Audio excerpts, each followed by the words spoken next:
Would be the pledge of allegiance. I pledge allegiance to the flag of the United States of America and to the republic for which it stands, one nation, under God, indivisible, with liberty and justice for all.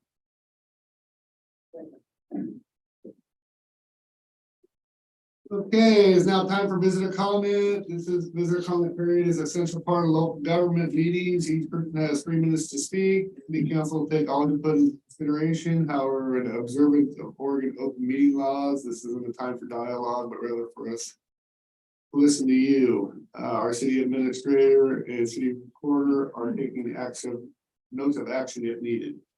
Thank you for participating in visitor comments. Come on up. State your name for the record and keep the 3 minutes or less, please.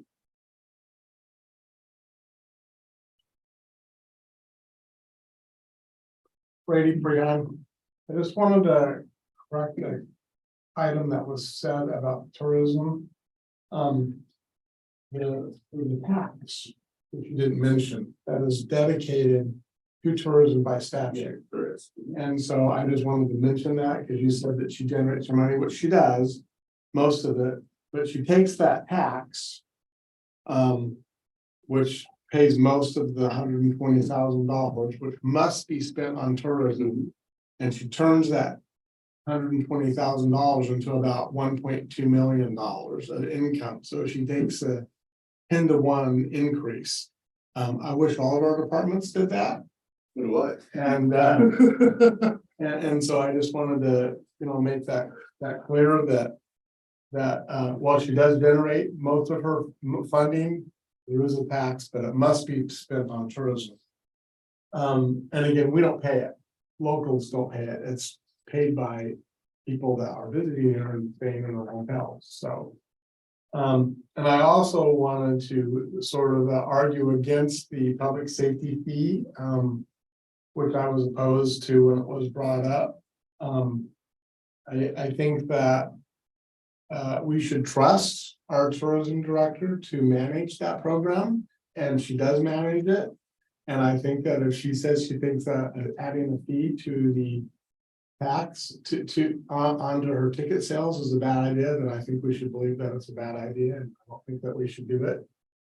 Certainly, when her contract is up, I guess everything is up for negotiation, but for the fact that she has a proven track record of returning, doing a good return on that tourism money, I think that we should trust that she does that. And, we also got to look at it. She sells, well, it brings in a lot of revenue, it brings in a lot of people to our town and generates a lot of revenue for our local businesses. Even at 10,000 tickets, sales numbers, $2 fee is going to bring $20,000-$30,000. We're not going to balance our budget with a $20,000 or $30,000 fee. And I personally resent those fees. When I see them, when I buy tickets, I don't like them. And so I think that we should trust our tourism director to say that if that hurts you, if you need to charge tourism for a fee, I think that's fine. I think you should leave it up to her to decide how she wants to pay it. And adding the line item, I think is not a good idea. I also wanted to mention about the ethics. There's a letter in today's Chronicle about someone who was on one of your boards complaining about the ethics. And frankly, I guess I'm up. But frankly, I don't understand it. I guess I need to reread it because I don't see the issue with the ethics. The only issue I do see with it is I do think that the council should sign it as well. I think it should apply to you as well as it does. But I'm probably one of the most outspoken people and don't have a problem with the ethics.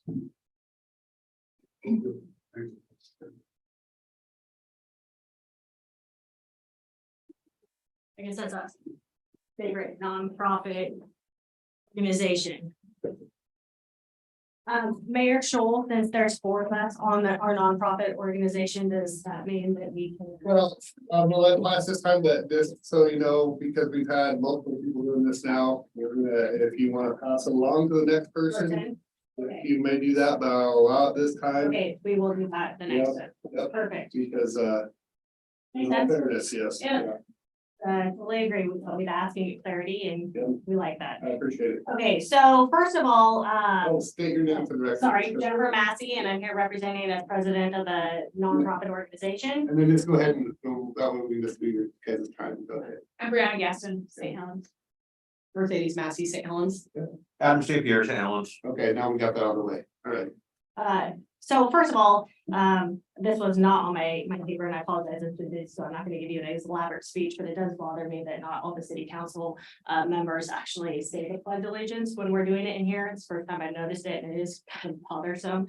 Thought I'd point that out. So I want to make it crystal clear that we are, and I am a huge supporter of tourism in Columbia County, especially St. Helens. I think we have a prime spot. I think we've underutilized it. We love tourism. I can't wait to see it grow here. Also, I've known Tina for a very long time and, understand that I don't know all the dynamics about the financial pieces and what we're doing or proposal for the public safety fee. But there is a fee that's paid and that's on top of like any of the additional special events that take place in Columbia County or in St. Helens. So I understand that the city, spends time, I believe, in money in advertising a lot of events. From my understanding, and please correct me if I'm wrong, that 10% of the profits go back to the general fund.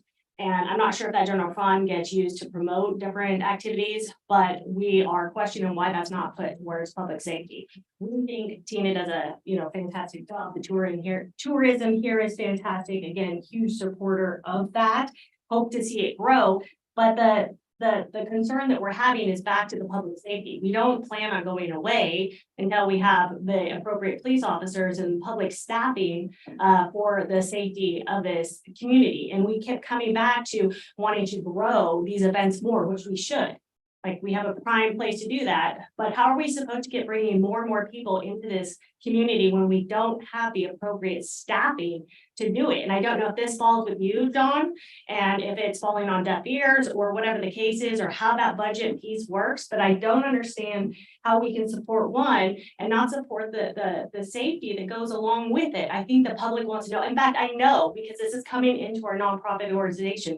Everybody that has, and correct me if I'm wrong, guys, that everybody has been support of tourism or not in support of it when people are not in support of not having public safety, 24-hour coverage, as well as making sure that the events are safe. So what I understand last year, approximately there was about 13,000 people down here, which is amazing. We're on the map. St. Helens is kicking it. It's great. But also that's a lot of people in a very small spot without having public safety, enough of it. So case and the other thing is it's going to continue to grow, hopefully. And I see that there was more movies down here. Hopefully we'll have more followings and more people.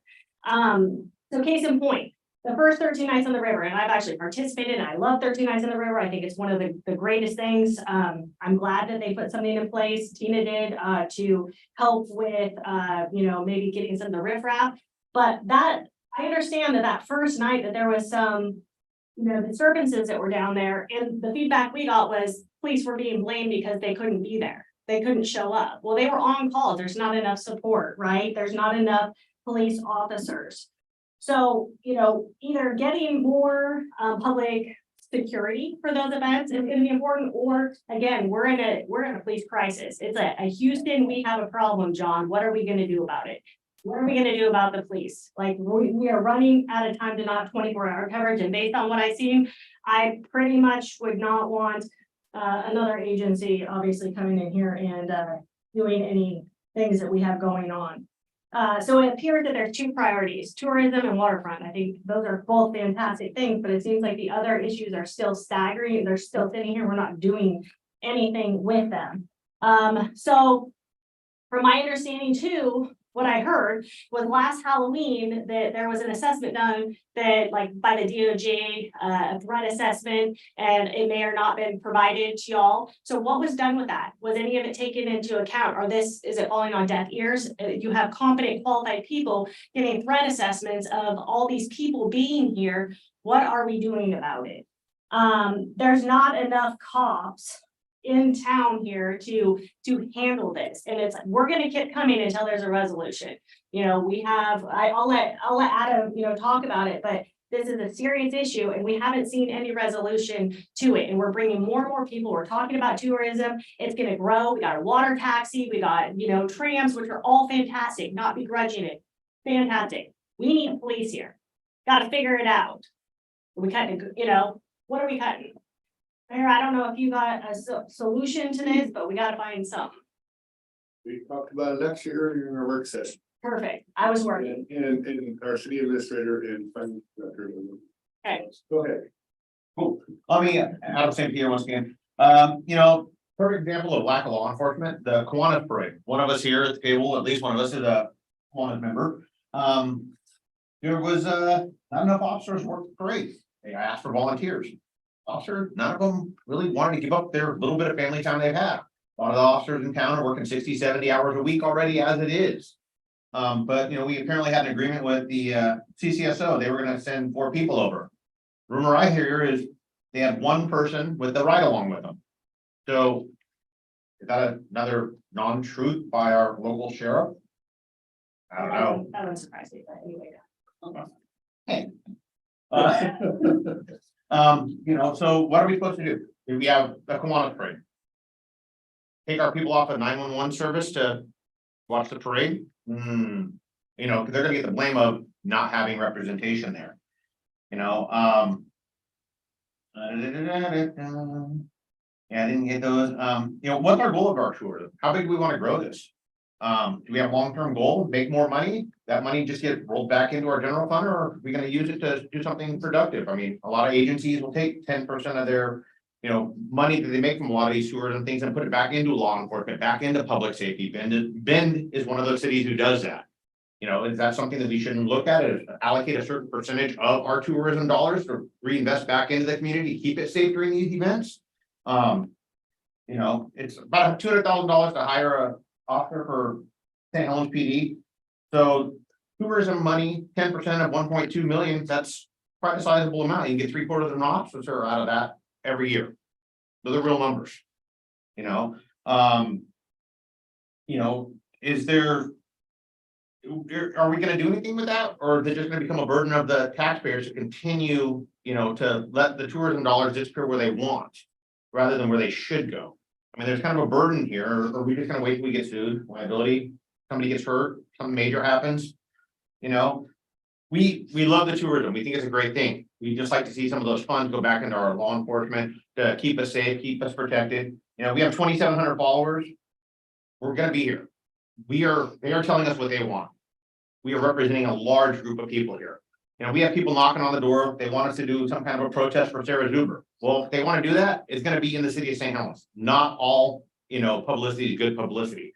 We don't want that to happen. We want to be able to have open communication. We want to be able to have, a dialogue here, feel that we're being listened to and known. And we can start by something really simple, like, answering what our 24/7 coverage is going to start. I know we've all got the email.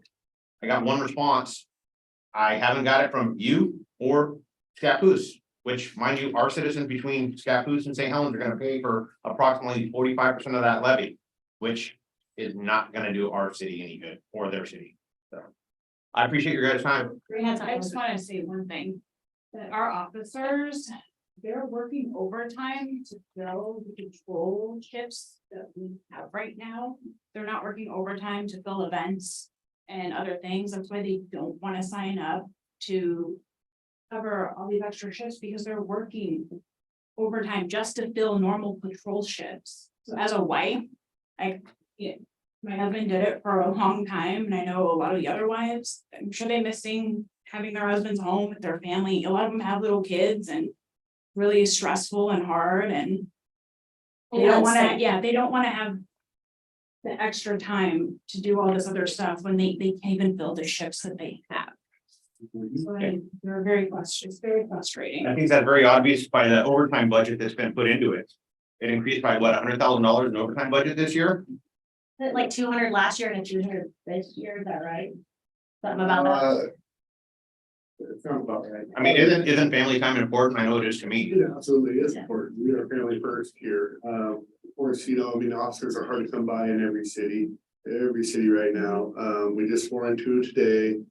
I can speak a little bit, and normally we don't do this, but we did talk about it in our work session earlier about. We've expressed to John, and he wants to do something about the one position too, that. We are looking at with our urban renewal, but we have to go into directors to work on it. The urban renewal agency has to go into its own thing to release some funds. That will pay for part of his and Gloria's position. We have some of the general funds, so we can get that money to get that position back. That is. So, but we did bring in two new officers today, which was great. Yes, last year, we had a lot of we had injuries, we had marital leaves, they couldn't work overtime. It was one of the perfect storms. I did see the email. Wasn't much we could do about it. I mean, we're at the staffing capacity we're at, you know, and I have yet to get the budget. I took the time out of my day to go over there, their two paid officials, ask for that budget. To have another commissioner come over here, a different one who's in charge of finances, to deny me the budget of their operations for the last 5 years. So I understand your frustrations about when the 24-hour service is gonna start. But that's literally, I still have yet to get that. I doubt I'll ever get it. We do have a FOIA request in for that, so we'd be happy to provide it because. Please do yes, please do when you're able to get that. What I could see was an increase of 1 3/4. And we here at St. Helens in the last 5 years have increased to 6 or 7 positions. Okay, that's how important we see policing here. We're, you know, we're 1/4 of Columbia County and we filled 7 in the last 5 years. 7 in the last 5 years. So I knew it was 6 for sure. I think the angst came from the fact that there wasn't, it sounded like that was just not gonna happen. That position was not gonna be filled, and it was kind of like the dead end road. This is extremely important to know that this is being worked towards, because Yes. we're getting bombarded by that. And also, you know, I do wanna mention too, we have FOIA requests that you guys know that for like, a lot of the water taxi and communication. What we tried to do is refute people's, like accusations, like we just posted one on our page. We did a FOIA request that came in for Councilman, Tyler Miller. And we posted that there is no correspondence or correlation between the two. We're posting, we're not being biased. So we want to make sure that we can post this stuff on there so that people like will stop, you know, harassing if that's the case, or begrudging our tourism director, because obviously it's an important piece. So that's why those records are coming in, is because they've been requested of people, your constituents, not just us, but people on our page. And then we will post those results so that people know and they can just stop talking about it. Like we said earlier, we have 2,700 followers between our various pages, and we get multiple requests every day for stuff, and it's, we try to validate everything as much as we can with what resources we have, but you know, our final resource is coming and talking to you guys and asking and presenting. Absolutely. That is it, so. We appreciate it. Anytime. Go ahead. One quick response too. Yeah. So, Ms. Massey, yes, I'm the one who does not Yeah. say the Pledge of Allegiance. It's my constitutional right. It was affirmed by the Supreme Court during World War II in a number of cases. That does not mean in any case that I am not patriotic or show respect to the flag. I do stand up, I'm respectful, I'm quiet, I face the flag during parades. When the flag passes by, I remove my hat. During holidays, I haven't for a bit because I have the house is repainted and I haven't put the flagpole back up. I fly the flag on our national holidays.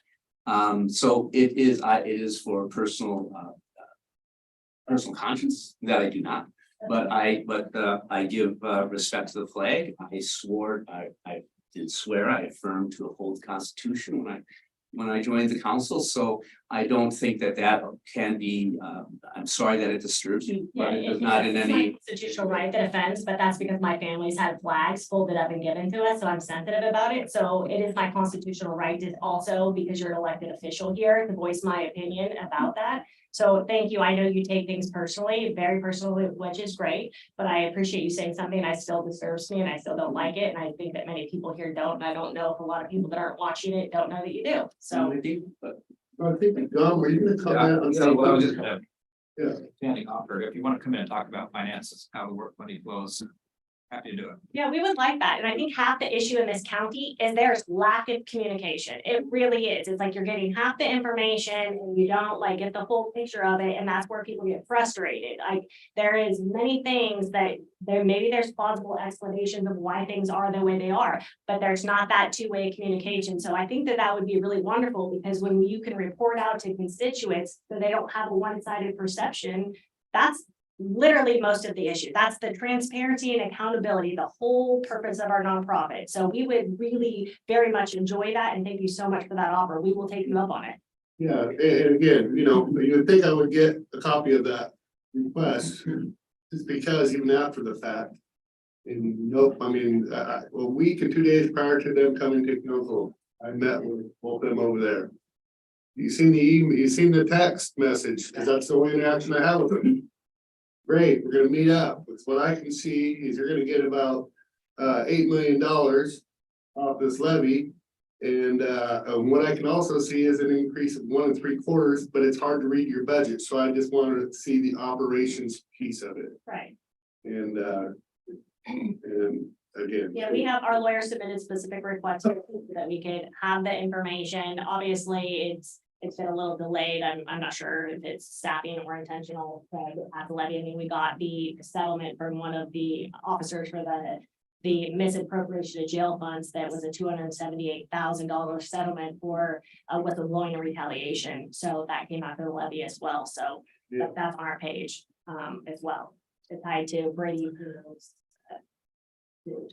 But anyway, we'll produce any of the records that we get. They'll go on our page anyway, good, bad, or indifferent, they're up there. So, and we do them all through the lawyer, so they're legally obtained. So we appreciate it. We'll come see you. We Definitely will. Thank you. You're beneficial, I think, for everybody. Thank you. Thank you. Hey, do you have any bigger, peanuts on that? We're just gonna respond because information that clearly people don't have. And one of it is that 10% of all ticket sales go back to the city. So you are getting that money into your general fund now. So if you want to spend it on whatever, you can spend it on whatever.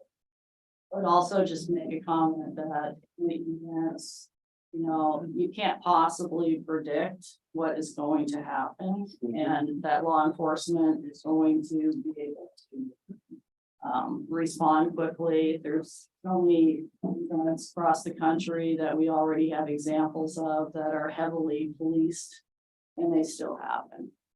And I think that talking about it in public is really bad because it inspires people. So I would want to not have these conversations in public anymore that have to do with the lack of police or how many police we have here. That's all I want to say about that. For your sake, it's dangerous. Do we have anybody on Zoom? No. Okay. I mean, not for. Yeah, we have Counselor Shelton is on Zoom, by the way, I forgot to announce that. And so, ordinance final reading, here we go, folks. Ordinance number 3292, an ordinance to annex and designate the zone of certain property at 35046 Maple Street. It's a final reading too, people. So I move that we approve ordinance number 3292. Second that. Okay. Motion's been made and seconded to approve ordinance 3292. Council President Chilton? Aye. Sunday. Sir Gunderson? Aye. Council Berkeley? Aye. And I'm an aye as well. Ordinance number 3293, an ordinance to annex and designate the zone of certain property at 35082 Maple Street. We approve ordinance number 3293. Second that. Okay, motion's been made and seconded to approve ordinance 3293. Council President Chilton? Aye. Councilor Sunday? Aye. Councilor Gunderson? Aye. Councilor Berkeley? Aye. And I'm an aye as well. Okay, ordinance number 3294, an ordinance to annex and designate zone of certain property at 58927 Furlock Park Street. I make a motion to accept ordinance number 3294 as read. Second that. All right, motion's been made and seconded to approve ordinance 3294. Council President Chilton. Aye. Mr. Sunday. Aye. Council Berkeley. Aye. Council Gunderson. Aye. And I'm an aye as well. Ordinance number 3295, an ordinance to change the name of Mill Street as located along the south side of Lot 8, Block 10, City of St. Helens to Hama. Way. Motion that we approve ordinance number 3295. I'll second that. Okay, motion's been made and seconded to approve ordinance number 3295. Council President Chilton. Aye. Mr. Sunday. Aye. Councilor Gunderson. Aye. Councilor Berkeley. Aye. I'm an aye as well. Ordinance number 3296, an ordinance amending the St. Helens Municipal Code, chapter 12.20 and adding chapters 12.22 regarding camping on public property. I'll make a motion to accept ordinance number 3296 as read.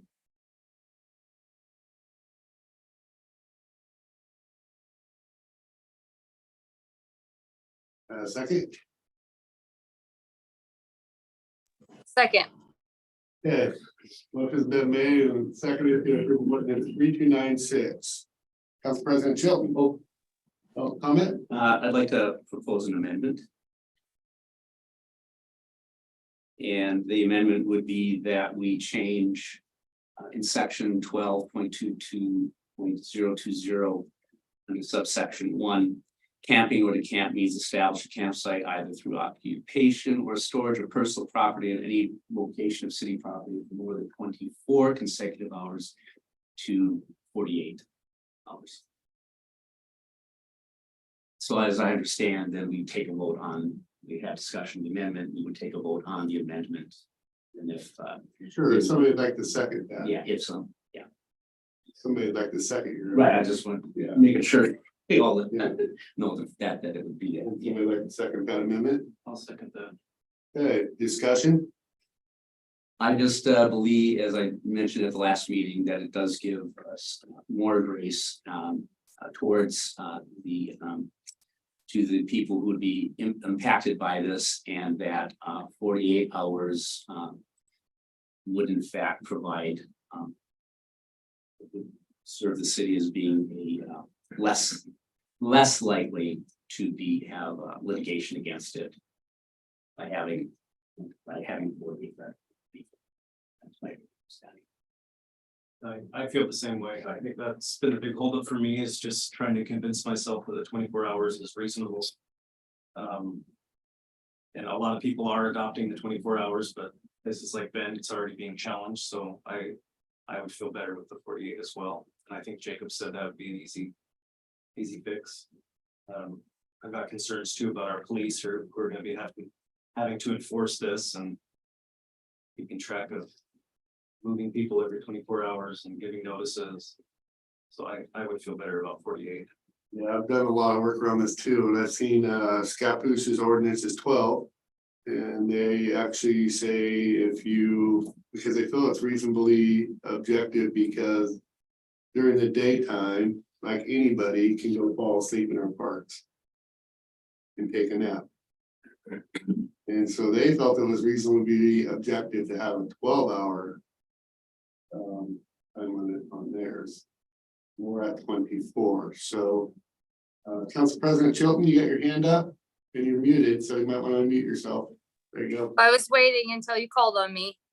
I don't want my speaker just going off and you hearing all my kids in the background and all that. But so my only concern with upping it to the 48 hours, like you guys are saying, is that adds 3 days. So we're giving them 5 days.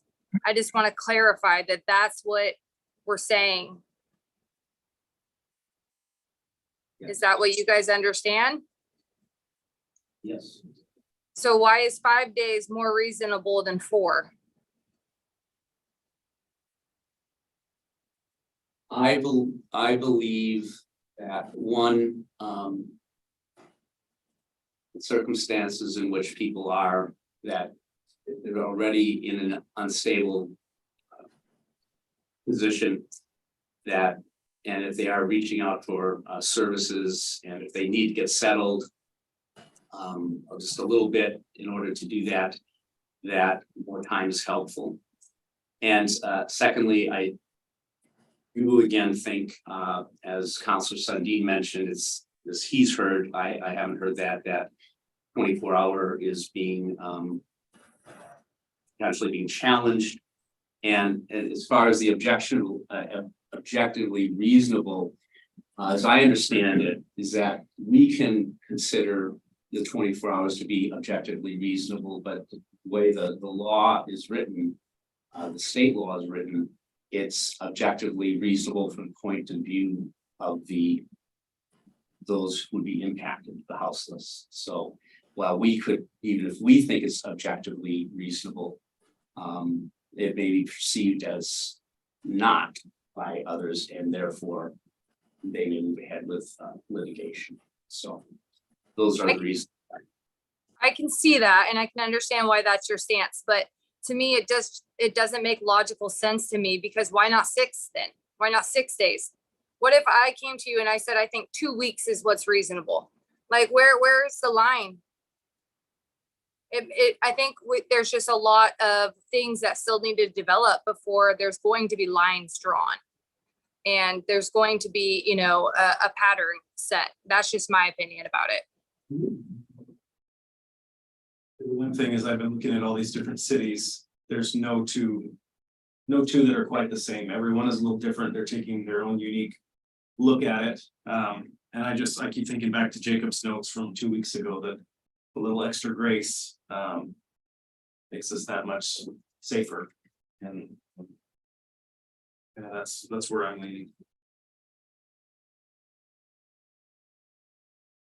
Mark, you're the only one who hasn't spoken on this. I think we should stick with the 24 hours. That gives them 4 days. That doesn't mean that they have to move out of the city. They can find somewhere else to go, settle up again for 24 hours, which gives them another 4 days. I think that's completely appropriate. I think allowing somebody to camp for 48 and give them the 5 days. I don't see, if they can't get it done in 4 days, what's the extra day gonna do? If they're looking to get into services and they're looking to get into get help, then I think 4 days is plenty. I mean, it should be, in my opinion, if somebody's looking to be housed, and community action team, CCMH, they all do a fantastic job. That's why we don't have the homeless problem we have. I think that's enough. I mean, if they're engaged with services with CAT, you know, all those things, I don't see how them having to move somewhere else is going to be an issue. It's not like they have to move, you know, outside the city or out into the county or whatever. They just have to move. And I think that's reasonable. Well, what I can say is I think I hear a lot of compassion from everybody about this. I mean, it's weird because we have homeless here and we have compassion, but we also have a state mandate that's kind of really scary to a lot of folks that don't know any better, right? That see the problems in the bigger cities that are just like really terrified of that coming out our way. And I was on the radio show with Mayor Cole, setting the record straight, speaking on this issue just last Friday. And there's this 24 hours and, you know, I still would, you know, and we're gonna vote on the amendment, but I still lean towards 24 hours just because it does give them 3 days, and if they are working with the services like CCMH or community action and their approach, they say, hey, I got a place, and we can literally follow up with a phone call. Yeah, they actually are legit, because that's how we do our policing out here. They actually do make phone calls to CCMH and community action.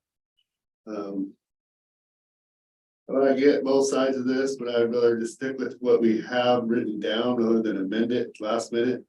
So that's kind of where I'm at too. So, but I hear a lot of compassion for our houseless people. It's unfortunate that we have a lot. I met with Dan Brown, he said we had 700 700 in St. Helens. Almost houseless people. That means that they are actually, yes, go meet with him. Right, that's the number that came out of his mouth. That are actually living in somebody else's house. Right. Not on the street. Other families living with other families. Right. But we have a total of 700 people here. Okay. And also Measure 110 didn't do a lot of good, you know, I misspoke already, I said 114, but. The legalization of drugs, when our officers are not able to arrest somebody who's probably. Disorderly conduct or something, and they find drugs on them, they can only write them a citation. Yeah, and it used to be jail time and potential rehab. And now it's not, it's just a referral. And you'll get the $100 removed, other than that, it can stack up. And we talked about this, I'll shut up with this. Is that we are number 48 in drug addiction, worst. In trying to do drug addiction, and I think we're dead last. In mental health. Damn close. Yep. So. I'll speak on this, my lunch with the governor, she did thank us for speaking, for working on this, like every city has to. Of course, that came from the other governor, that this House bill, but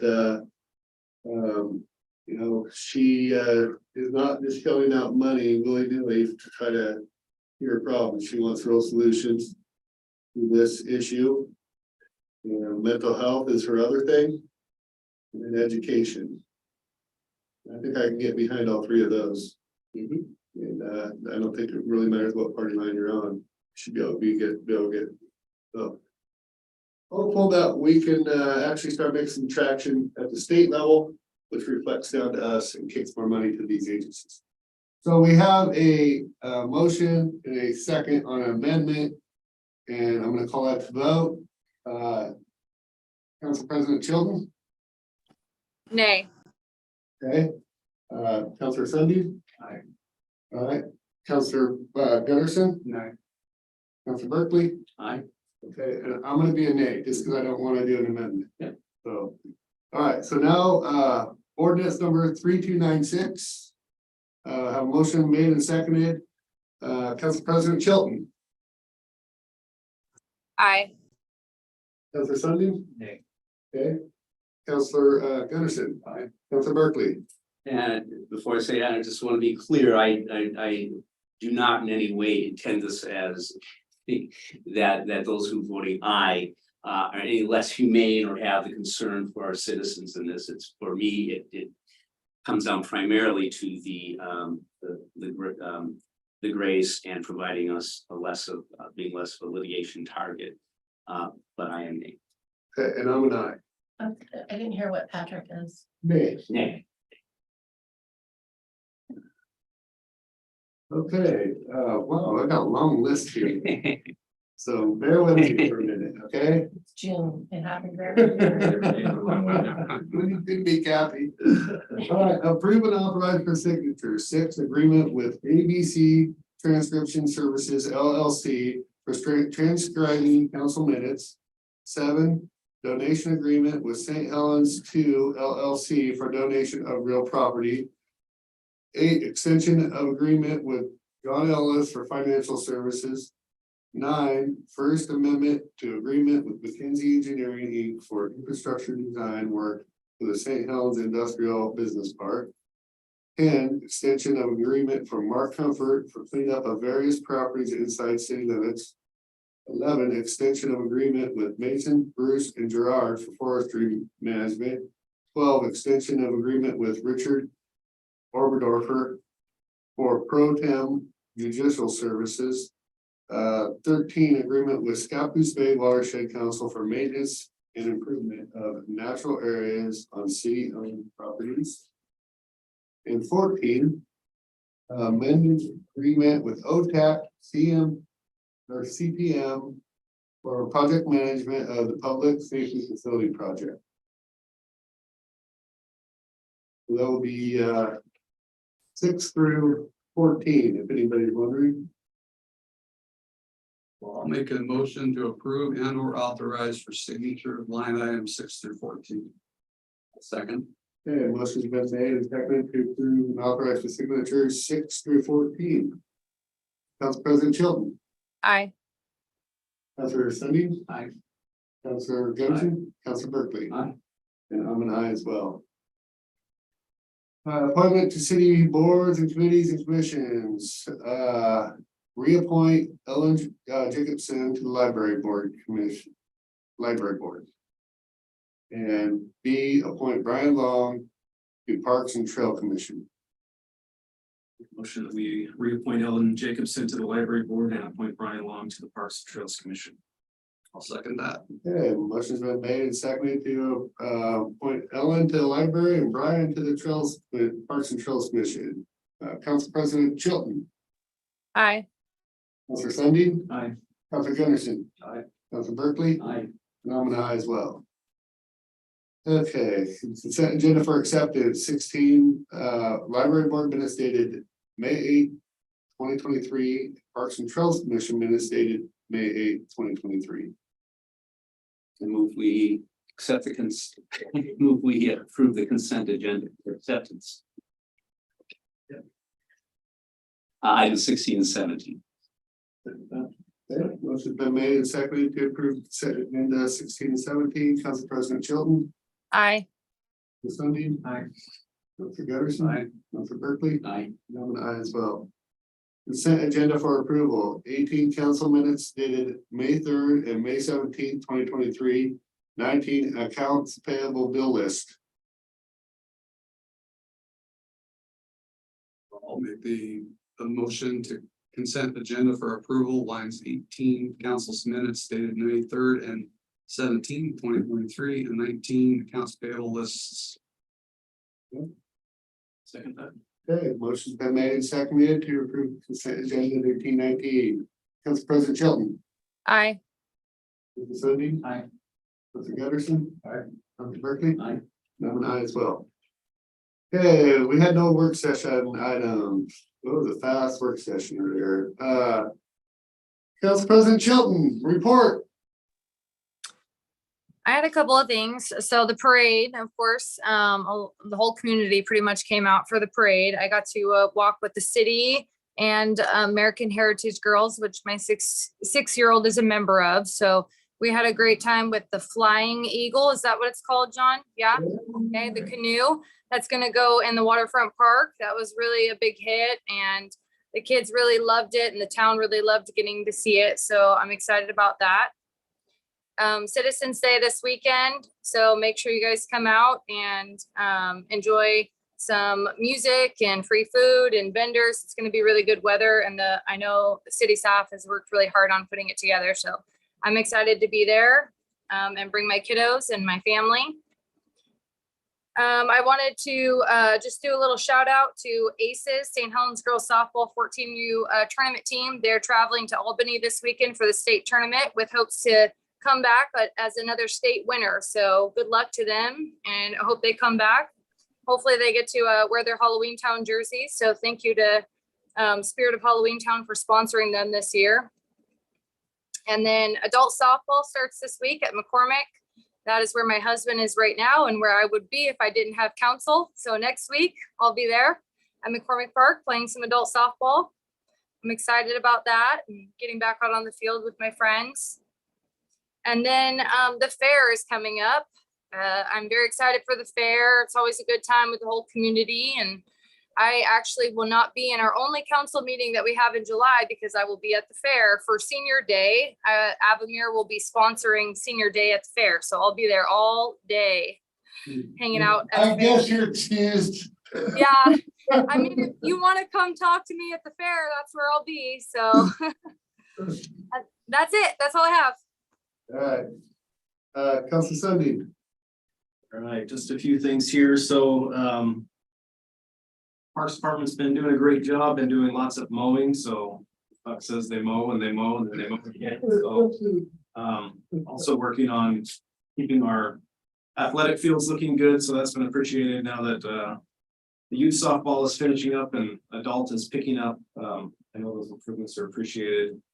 On the Parks Commission, we've had one resignation and then one new appointment tonight. So that was Brian. So welcome Brian to the team. Parks and Trails Commission hosted a work party recently at Dalton Lake, did a lot of good work. Also working to get things moving on an urban trail. So that's been spearheaded by Jerry Belcher now for several years, and they have a subcommittee that's been working on it. But a walking trail through St. Helens that visits the downtown area and so goes through several local parks. So they remain dedicated to get that moving. And the Parks and Trails Commission will be at Citizens Day and have a sign up out for hoping to look for more volunteers and people that are dedicated and wanting to work in the parks. I would just add, we had an intergovernmental agreement tonight. We approved the Scappoose Bay watershed. And this was an issue before that. And Trails Commission had some concern that things like that go through and they never hear about it. So I would just ask that maybe they be included in that in the future. And what mentions the Parks Department and it mentions volunteers, but it doesn't specifically lay out the Parks and Trails Commission. So I think that would be appreciated. The police, again, I just want to thank them for all that they do. It was proven again this week that they have to see and experience things that none of us ever should. So I want to thank them for keeping us safe and all that they do and all the stuff that we don't see that they do. And again, congratulate and welcome Officers Anderson and Sprenzel to the team. I'm glad to have them aboard. Yesterday, I had a productive lunch meeting with Chief Greenway and Lieutenant Hogue, and they shared lots of good ideas about how to best use the resources that we have available and continue to keep the community safe. So I always appreciate them and their feedback, and again, appreciate all that they do. So looking forward to Citizens Day and seeing lots of people and hoping the weather's decent. And I think that's it. Thank you. Councilor Anderson. Well, as most of us know, we had a resignation on the planning commission. So we're looking for another commissioner. I'm not sure if we started the search for that or not. We haven't gotten anything. We started it, but we haven't gotten anything yet. I'm kind of excited about what's coming up with the architectural, and I'm going to butcher what this is, but the architectural means the committee. Design Standards Committee. There's a couple folks on the commission that I would like to see actively involved in. That Pugsley's wanted, and hopefully she will pick that up. And the other one is I believe Rush Flow. So my grandparents, my wife grandparents' house has done a fantastic job with that house. Other than that, that's about it all for the planning commission. Now we're kind of through the South Bill 3115 and then glad to be done with it for now. And I'm not a person that would normally go out for the Citizens Day in the park, but I'm looking forward to it. Swing some burgers and swing some hot dogs and spend a few hours out there with the rest of the folks. So and I apologize for missing the Kiwanis Day parade, but my niece had her graduation party. Thanks. All right, thank you. Councilor Berkeley. All right, met with library director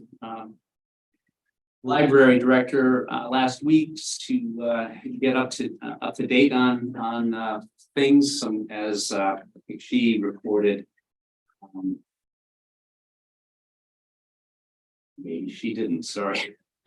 Anyway, we have lots of great programs going on. I do think she mentioned something about that. So for both the children and for adults, the summer reading program is going on. They continue to work with the staffing, working with staff to be able to open up the makerspace for some limited hours. There are 4 of the staff members and a community volunteer who are working on that. So even though we can't offer all the services that we did previously, it's always impressive how the library staff pulls together to find ways to meet the needs. So good things happening there. And I just had to also mention as I was leaving this afternoon, and this has been on my mind and it's just overlooked it, but seeing the the pride flag hanging from a local business. Important to acknowledge this being Pride Month for our LGBTQ residents and visitors. And again, how the council has acknowledged in the statement about our not only non-discrimination, but our welcome to all passengers. So even though there's just a short time left in this Pride Month, hope that we will continue to recognize that and know that St. Helens is meant to be a welcoming place for all individuals. That's all. All right, thank you. So yeah, Christmas Day, this Saturday, car show, live music, multiple events going on. There'll probably even be, I don't know, disc golf will be on the backside, but there were some there last time, I remember. I think they were blockaded by a few classic cars and a few holes last year. Just always really good time, sponsored by a lot of businesses. The staff has taken it to another level. And when this thing first started, and it's really good event for our community and for us to have a little just exhale, and have some fun. And we always have our break coming up. We will be meeting the first Wednesday of July. We always take that off. Everybody have a safe 4th barbecue and enjoy family. And it's America's birthday. So still the greatest place to live on earth, in my opinion. And waterfront redevelopment is just blasting right now. I mean, it is just moving along. It's hard to keep up with sometimes, just the amount of work that they have actually done. You don't appreciate it when you just see those equipment, it's just sitting there, but for construction standards, they're flying right along. So hoping they don't make it over to the parking lot for July 4th. And it doesn't look like it will. Gosh, because I'm thinking, oh God, that's really gross.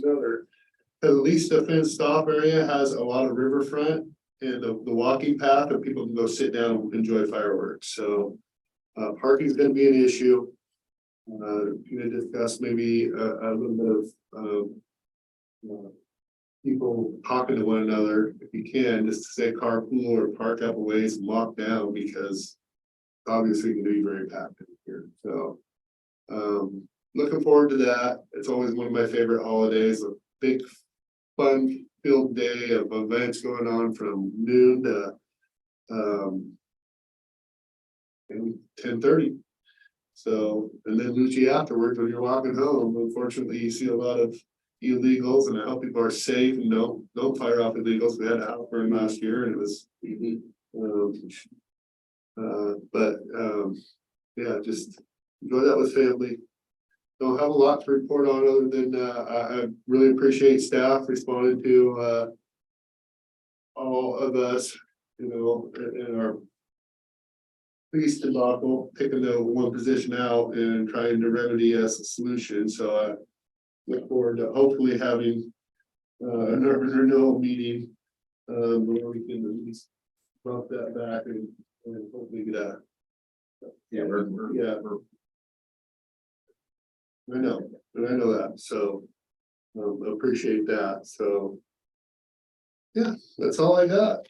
Great time of year. First day of summer right now. It is. Enjoy your summer. Solstice. No go backs, anybody? No. Anybody? Nobody? Are you sure? No, sir.